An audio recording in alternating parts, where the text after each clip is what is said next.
तमिलनाडु में इतना बड़ा कांड हो गया, इसकी खबरें आपने भारतीय जो दिल्ली का जो सो कॉल्ड नेशनल मीडिया उसमें आपने देखी भी नहीं होगी। ये भी अपने आप में बड़ा दुर्भाग्य की बात है कि वहां कोई इस तरह की खबर होती है तो पब्लिक में, यहां पर बाकी देश में ये एक राष्ट्रीय खबर नहीं बनती। इसको राष्ट्रीय खबर बनना चाहिए।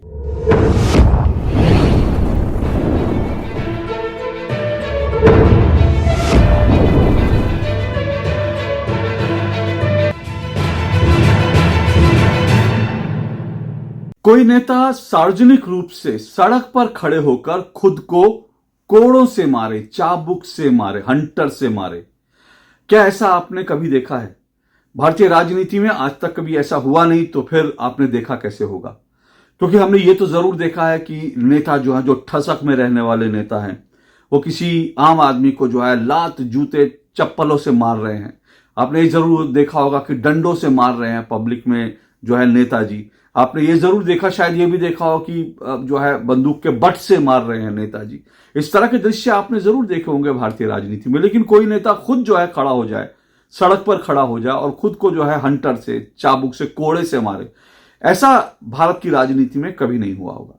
लेकिन अब तमिलनाडु में पहली बार ऐसा हुआ। शायद आपने वो वीडियो देखा हो।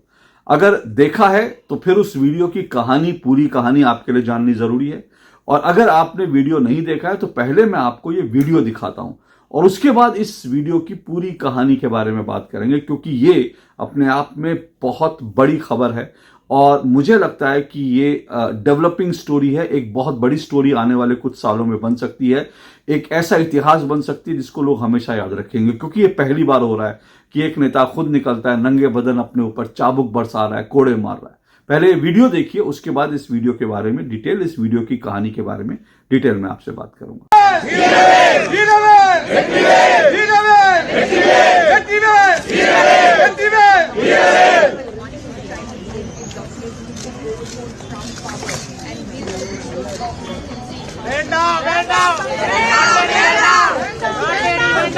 देखा आपने, सिर्फ नीचे धोती है, ऊपर नंगे बदन, और ये नेता नंगे बदन खड़ा होकर अपने शरीर पर चाबुक मार रहा है। एक एक करके इस नेता ने अपने शरीर पर 6 चाबुक मारे, 6 कोड़े बरसाए। और उसके बाद जो है इसने जो है अपना जो कपड़ा था वो शरीर पर डाल दिया। अब ये नेता कौन है? ये नेता है के अन्नामलाई। के अन्नामलाई तमिलनाडु बीजेपी के अध्यक्ष हैं। के अन्नामलाई, वही के अन्नामलाई जो पिछले दिनों तब सुर्खियों में आए थे जब वो कोयम्बटूर से लोकसभा का चुनाव लड़े थे। वैसे वो सुर्खियों में पिछले कई सालों से लगातार बने हुए हैं, लेकिन राष्ट्रीय स्तर पर सुर्खियों में तब आए जब कोयम्बटूर में वो चुनाव हार गए थे। और चुनाव हारने के बाद जो है, क्योंकि ऐसा माना जा रहा था तमिलनाडु में कोयम्बटूर में बीजेपी जीत जाएगी और अन्नामलाई जीत जाएंगे, वो एक विनिंग हॉर्स माने जा रहे थे। लेकिन के अन्नामलाई चुनाव हार गए और चुनाव हारने के बाद जो खबर आई थी वो ये कि डीएमके के लोग, जो कांग्रेस की सहयोगी डीएमके है, जिसके विरोध में अन्नामलाई लगातार लड़ रहे हैं, लगातार संघर्ष कर रहे हैं, बाकायदा डीएमके के लोगों ने एक बकरी का बच्चा उठाया और उस बकरी के बच्चे पर अन्नामलाई नाम लिख दिया और उस बकरी के बच्चे को सार्वजनिक रूप से उसकी बलि दी गई, उसका शरीर काटा गया और काट करके उसका मांस पकाकर सबको बांटा गया। और ये इस तरह से जो है अन्नामलाई को नीचा दिखाने के लिए, और ये दिखाने के लिए कि अन्नामलाई, हम जैसे इस बकरी के बच्चे को हम मार के खा गए, तुमको मार के खा जाएंगे, एक मैसेज एक तरह से देने के लिए इस तरह की निर्दयता, इस तरह की निष्ठुरता, इस तरह का जो है ओछापन डीएमके ने दिखाया था। उस वक्त जो है ये खबर सुर्खियों में आई थी। अब ये अन्नामलाई जो है खुद को कोड़े मार रहे हैं। ऐसा क्यों हो रहा है? अब आप इस बात को समझिए। दरअसल तमिलनाडु में इस वक्त जो है एक वहां पर जो अन्ना यूनिवर्सिटी है, वहां की बहुत प्रतिष्ठित यूनिवर्सिटी है, बहुत बड़ी यूनिवर्सिटी है और तमिलनाडु की एक one of the finest university उसको कहा जाता है। उस यूनिवर्सिटी के अंदर पिछले दिनों जो है क्रिसमस से पहले एक लड़की का, एक स्टूडेंट का वहां पर रेप हो गया है।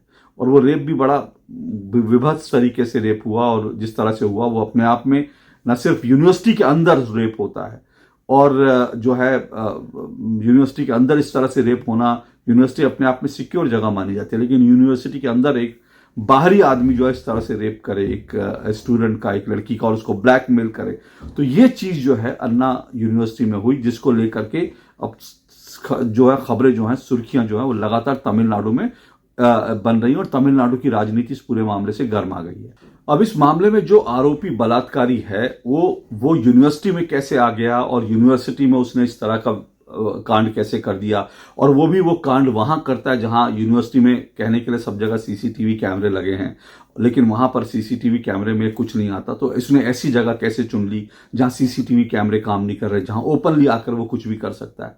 ये जो है चीज जो है लोगों को, ये बात जो है ये लोगों को अखर रही है। तो इससे इस बलात्कार के बाद ये जो पूरा मामला, वो इस यौन शोषण की कहानी के बाद जो है, जब कहानी खुली तब ये पता चला कि दरअसल ये जो आरोपी है, बलात्कार का आरोपी है, ये जो है ये डीएमके का, ऐसा जो अन्नामलाई है उनका आरोप है। और उन्होंने बाकायदा अपने सोशल मीडिया पर तस्वीरें पोस्ट की हैं कि ये जो बलात्कार का आरोपी है ये डीएमके का और सीएम और जो डिप्टी सीएम तमिलनाडु के हैं, ये आरोपी उनका करीबी है डीएमके के नेताओं के साथ। बाकायदा उसकी तस्वीरें कई सारी हैं जो अन्नामलाई ने अपने सोशल मीडिया पर पोस्ट किया और आरोप लगाया कि साफ तौर पर कि ये व्यक्ति ये सब कुछ जो है तमिलनाडु में और यूनिवर्सिटी के अंदर इस तरह से ओपनली ये सब कुछ इसलिए कर रहा है क्योंकि इसको डीएमके का वरद हस्त प्राप्त है। डीएमके के नेताओं के साथ इसके बड़े क्लोज संबंध है। ये अन्नामलाई ने उसकी पहले तस्वीरें जारी करते हुए ये सब चीजें कही।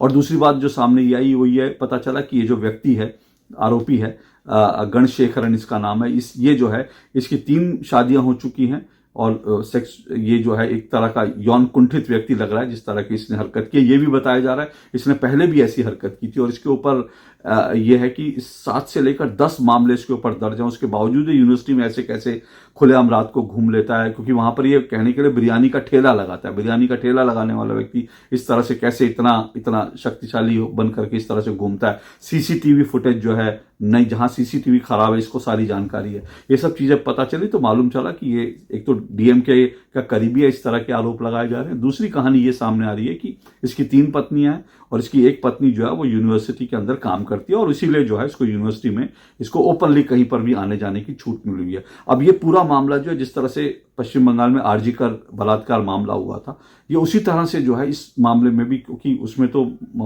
जो पीड़ित लड़की थी उसकी निर्मम तरीके से हत्या कर दी गई थी, इसलिए वो ज्यादा जो है सुर्खियां बन गई। लेकिन ये मामले में भी जिस तरह से इस व्यक्ति ने अपने संबंधों का, रसूखों का फायदा उठा के यूनिवर्सिटी में आकर ये सारा कांड किया, उसको लेकर के जो है ये मामला अब गर्म आ गया। अब इसको लेकर वहां पर स्टूडेंट्स प्रदर्शन कर रहे हैं, लेकिन तमिलनाडु की पुलिस ने क्या किया? तमिलनाडु की पुलिस ने बाकायदा प्रदर्शनकारी जो थे उनको उठाकर जेल में डाल दिया। और इस पूरे मामले में तमिलनाडु की जो सरकार है, तमिलनाडु की पुलिस है, उस पर यह आरोप है कि वो इस मामले में जो है ठीक से कार्रवाई नहीं कर रही और जो आरोपी है उसको बचा रही है। इसलिए जो है अन्नामलाई सक्रिय हुआ और अन्नामलाई ने इसको लेकर के पहले प्रेस कॉन्फ्रेंस की। प्रेस कॉन्फ्रेंस करके अन्नामलाई ने यह कहा कि ये जो कुछ जो है, अन्नामलाई ने कहा कि मैं जो है इसके विरोध में, पहले अन्नामलाई ने अपने जूते उतारे और कहा कि मैं तब तक जूते नहीं पहनूंगा जब तक कि महिलाओं को सुरक्षा ना देने वाली ये जो सरकार है, स्टालिन की, डीएमके कांग्रेस की सरकार है, जब तक ये सरकार सत्ता से बाहर नहीं हो जाती तब तक मैं जूते नहीं पहनूंगा। उन्होंने इस तरह की पहली प्रतिज्ञा की। फिर दूसरी प्रतिज्ञा उन्होंने करी कि मैं अपने आप को सार्वजनिक रूप से कोड़े मारूंगा, 6 कोड़े मारूंगा सार्वजनिक रूप से। और तीसरी उन्होंने प्रतिज्ञा की कि मैं 48 दिन का उपवास रखूंगा, व्रत रखूंगा। ये उसने 3 चीजें जो हैं ये कही, अन्नामलाई ने कही। अब अन्नामलाई ने जूते पहनने बंद कर दिए और कहा है कि 2026 में जब चुनाव होंगे, उस चुनाव में जो है जब तक डीएमके को बाहर नहीं कर दूंगा तब तक जूते नहीं पहनूंगा।